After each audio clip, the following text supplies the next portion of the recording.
Are you the renowned photographer? Is today's shoot your assignment? The woman standing before me gazes at me with excitement. It appears she recognizes me as the photographer she met at the beach. Despite frolicking in the sand with her family of three, she remains keenly interested in our conversation. Reflecting on my early days as a photographer, reminiscing about the skepticism and the scarcity of interviews, I find her enthusiasm nostalgic. Upon revealing my purpose, a photo shoot, she eagerly offers to be the subject, a stark contrast to my past struggles. I'm excited, but please ensure my child's face isn't shown, she requests, pointing to her adorable daughter of 2 or 3 years old, watching us with wide eyes. Of course, I assure her. Curious about the father's involvement, his pale expression and evasive response suggest reluctance. As it turns out, the man building a sandcastle with the little girl is my husband. I'm Monica, a 30-year-old freelance photographer, frequently hired for local school events and weddings. My work revolves around capturing joyous moments, shaping memories, and conveying emotions through my photographs. Yet, life took an unexpected turn. My husband, Alex, a busy businessman in leisure facilities development, traveled extensively. Despite our limited time together, his smile became my support. Our promise to support each other's careers led me to explore remote work in photography. Sharing landscapes and portraits on social media garnered attention, boosting my portfolio. Virtual galleries and online exhibitions attracted a wide audience, increasing followers. Embracing the possibilities of social media, I delved into live streaming, hosting talk shows, and explaining my photographs. This venture not only expanded my reach within the photography community, but also generated income. I enthusiastically share the stories and techniques behind my photos, finding joy and fulfillment in communicating through images. My active presence on social media contributes to a steady increase in my follower count, complementing my passion for capturing moments. With Alex still on frequent business trips, I spend more time with my in-laws. Fortunately, they take a keen interest in my social media activities, and I strengthen our bond by teaching them how to navigate smartphones and social media platforms. They become regular viewers of my photos and live broadcasts, providing companionship during Alex's absence. Despite the fulfilling days spent with my in-laws, a significant void lingers in our lives, the absence of children. Numerous tests have been undertaken, but the elusive dream of parenthood remains unfulfilled. This inability to conceive subtly casts a shadow over our relationship, intensifying over the years. Initially, Alex was supportive and cooperative in our quest for parenthood. However, the economic burden and time-consuming hospital visits gradually wore him down. The distance between us widened as he became more focused on work, especially as his project approached its climax, requiring extensive travel and prolonged absences. As the endless cycle of treatments continued, Alex's initial encouragement waned, and conversations shifted away from our shared desire for children. Loneliness crept in, exacerbated by his increasing indifference and a growing emphasis on his professional commitments. Despite feeling isolated, I endeavored to comprehend the demands of his busy schedule. Despite my efforts to understand, our feelings remained distant. Alex, busy with work, informed me about an upcoming project that would keep him away overnight frequently from the following week. I was just home when he casually mentioned it, already unpacking dirty clothes from a large suitcase. In a haste, I started the washing machine, knowing Alex's aversion to laundry and his preference for buying new clothes instead. Amidst the discussion about his business trip, I subtly brought up the hospital. Alex's response was firm. Going directly and taking a break next week was impossible. I sighed quietly, realizing that even my reserved hospital reservation wouldn't change his plans. I wanted to avoid causing trouble for his company, appreciating the recognition his work received. I suppressed my concerns, acknowledging that both of us were busy and focused on encouraging each other to do well at work. As I went about my day, the lingering question about our differing desires for children weighed on me. I hesitated to confront the issue directly, unsure if Alex still wanted children. The uncertainty played tricks on my mind, trapping me in indecision. One day, a letter arrived from a famous resort company holding a voucher for a luxurious seaside hotel stay for 3 people. Intrigued, I wondered why it was sent to me and immediately approached Alex. Carefully, I inquired about the unexpected gift, avoiding any accusatory tone. Alex, reading the newspaper with an expressionless face, stopped and looked at me. The air hung with unspoken tension as I awaited his response. His slight narrowing of the eyes and the piercing glare caught me off guard, a look I had never experienced before. Unable to conceal the sinking feeling in my chest, I awaited his explanation. All that, he casually dismissed. A colleague couldn't make it, so I made the reservation instead, and it got delivered here. It's nothing unusual, so give it back quickly. He extended his hand, and without a word, I handed over the envelope and voucher. Alex snatched them away, but upon inspecting the addressee, he appeared uncomfortable. "This is addressed to me, right? Don't open it without permission," he warned, and I hastily apologized. Accustomed to my husband receiving various direct mails for work, I didn't expect such a reaction. "I'm sorry. I didn't know if it was direct mail, so I just checked. I'm here today, so you could have asked, right?" I explained, but Alex took the envelope to his room, leaving me unable to inquire further about the mysterious ticket. Despite my lingering doubts about his need to book a ticket for a colleague, I reluctantly accepted Alex's explanation. However, less than half a month later, another incident unfolded. It was April, just before a long weekend. A memorial service was scheduled at my in-laws' house, but suddenly, Alex declared he had to go on a long business trip. I was initially speechless. A business trip during the long weekend. In my line of work, I'd often receive requests for landscape photos from families during such times, and I had already taken time off for the memorial service. This situation posed a significant challenge, especially for a freelancer like me. Generally, companies observe time off during long weekends, but Alex's sudden declaration of a business trip disrupted our plans. He shrugged his shoulders, offering a forced smile, explaining the unexpected work demands. "I have to work on my day off. Can't be helped, right?" He justified, then requested that I attend the memorial service in his place. Despite knowing his dedication to work, there were moments when his commitments felt like a thorn in our relationship. In the end, he left for work with his favorite suitcase, leaving my in-laws informed at the last minute. Although they were displeased with his attitude, they refrained from making me uncomfortable. "I'm sorry we made plans and he couldn't make it. I'll get Alex a piece of my mind next time I see him," my mother-in-law expressed, but all I could manage was a forced smile. Originally planning to stay a few days after the memorial service, I extended my visit to keep my in-laws company. I filled my days taking photos of their daily lives, capturing scenes I wouldn't typically focus on. Despite planning photo shoots to pass the time, the absence of Alex, who was supposed to be there, lingered. Seeking a change of mood, I ventured to the beach one station away. Families were enjoying outings, and people strolled and sunbathed under vibrant beach parasols.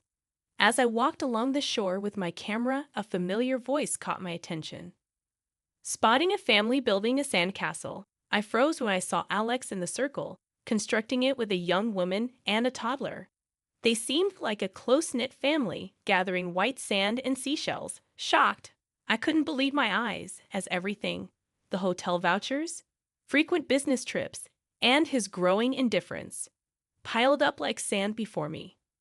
If this were a commissioned work, it would be an ideal family scene worth capturing multiple times. However, despite my husband's presence, I couldn't comprehend it.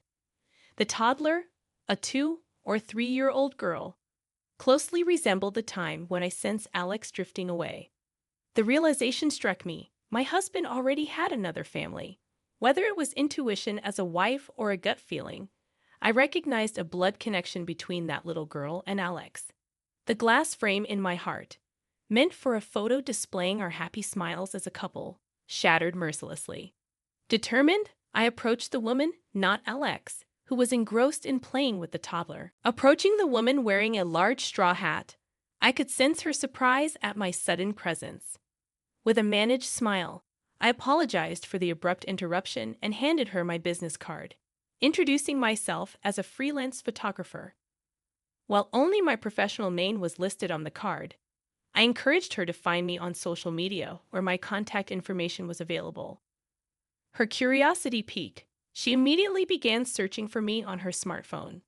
On the other side, Alex, undoubtedly aware of my presence, seemed frozen, staring at a point on the sandy beach. "If you don't mind, could I take a photo of your family?" I suggested, weaving in my live broadcast activities where I shared photography tips. "Wow, you're Monica.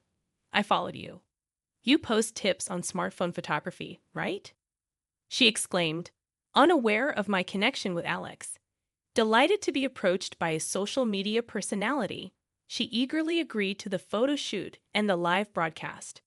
Feeling guilty about the deception, my goal was to somehow document Alex's other family. The woman, enthusiastic about the photo shoot and live broadcast, requested photography tips for moms, including Alex. However, Alex, clearly in a panic, declined, attempting not to make eye contact with me. "No, maybe we shouldn't like showing faces. But I do model for pamphlets," she added, revealing that the woman he was cheating with was a model named Nancy, whom he met through his company's public relations. Assuring her that I would make sure not to show the child's face, I adjusted my smartphone camera accordingly. I set up the environment for an immediate live stream and commenced the broadcast as if I were providing tips to other mothers. With the child carefully kept off screen, Alex became the center of attention.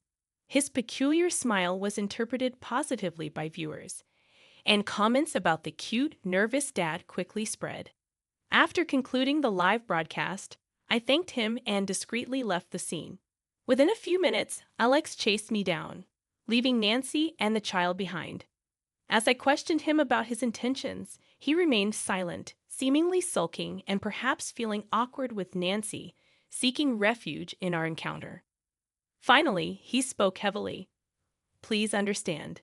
However, he provided no explanation, leaving me perplexed about what he expected me to comprehend. His next words revealed a shocking truth. "Well, I can see it though. It couldn't be helped, right? I had a child with her before you and I had one. It's okay. Nancy's family is rich, and she says we don't need to get married." Alex, now defiant, confessed to the reality of his double life. It was hard to believe that a young woman who got pregnant would accept such a convenient arrangement. I speculated that Nancy realized he was already married, and in his rambling confession, he expressed his desire for children and praised Nancy and their child. "It's not that I started to dislike you or didn't want to live together anymore," he rambled incoherently, leaving me with a pounding headache. His insistence on continuing life as it was now, assuring me that he wouldn't cause any trouble, left me speechless and suffocated. I should have argued that this situation was far from fine, but the weight of my emotions silenced me. In front of my silence, Alex seemed to believe he had persuaded me. With a somewhat triumphant sigh, he attempted to leave. Unexpectedly, two people rushed over, interrupting the strained moment. It was my in-laws who unexpectedly rushed over, demanding an explanation for the presence of the unknown woman and child. My father-in-law, his face filled with anger, demanded to know the truth. "Why? We saw it on the live broadcast notification. Who said you were on a long business trip? You didn't even come home, and now there's an unknown woman and child." My mother-in-law stepped in between us, fiercely scolding Alex. Surprised and cornered, Alex flinched at the sudden appearance of his parents. They had witnessed the live broadcast on social media, realizing the gravity of the situation. Shocked to see Alex appearing as a couple with an unknown woman, they hurriedly drove over to confront him. Under the intense questioning of his parents, Alex had no choice but to confess everything about his relationship with Nancy and the child. His mother didn't hold back, delivering a strong slap and calling him a disgraceful son. My father-in-law, glaring at Alex with a terrifying expression, seemed ready to escalate. But my mother-in-law intervened with another slap, sparing him from further physical consequences. My in-laws took me away, leaving Alex behind to face the consequences of his actions. Later, with their apologies and strong encouragement, I made the difficult decision to pursue a divorce. Alex and Nancy had a thorough discussion about their affair, and I received compensation for the emotional damage caused by their actions, temporarily settling the matter. As I engaged a lawyer and initiated divorce proceedings, several facts came to light. Firstly, Nancy was fully aware that Alex was married. Her understanding of the situation, coupled with her willingness to continue the relationship even after getting pregnant, suggested that she was somewhat prepared to be involved with a married man. It became evident that she didn't raise any issues not only because of financial considerations, but also to prolong her relationship with Alex as much as possible. In the aftermath of the scandal, various revelations unfolded. Nancy, initially unaware that I was the other person involved, was outraged when she discovered my identity. Blocking me on all social media accounts, she defensively posted on message boards, inadvertently making her the subject of public sympathy. Despite causing trouble at her parents' house due to her relationship with a married man, Nancy audaciously contemplated moving into my in-laws' house. This proposition, of course, was firmly rejected by my former in-laws. As the investigation for the compensation claim continued, more secrets about Alex came to light. Countless women were discovered around him, and he had been having affairs during every business trip. Some of these mistresses were engaged or married themselves, leading to a cascade of legal actions against Alex. To expose the truth, I sent the data of the live stream in question, revealing that I, the legal wife, was the one broadcasting, showcasing Alex's mistress and their child.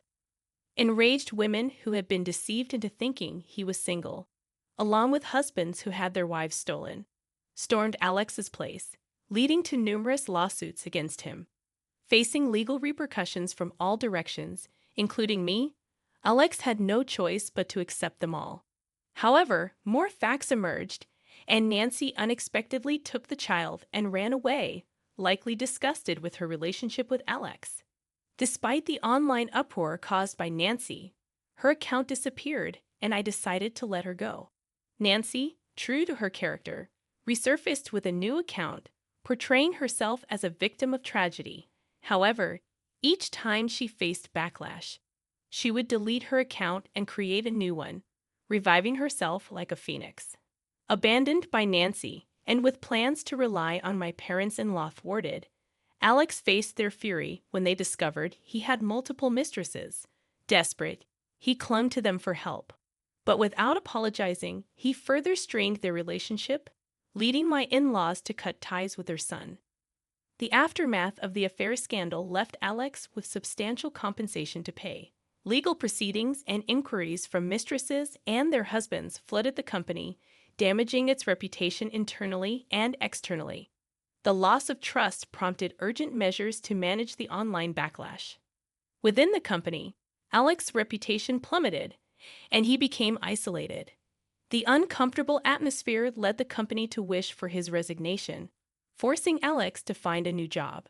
Despite securing new positions due to his track record, his behavior remained unchanged, causing one trouble after another. In contrast, I maintained a relationship with my ex-in-laws even after the divorce. Their continuous support and consideration allowed me to live a peaceful life.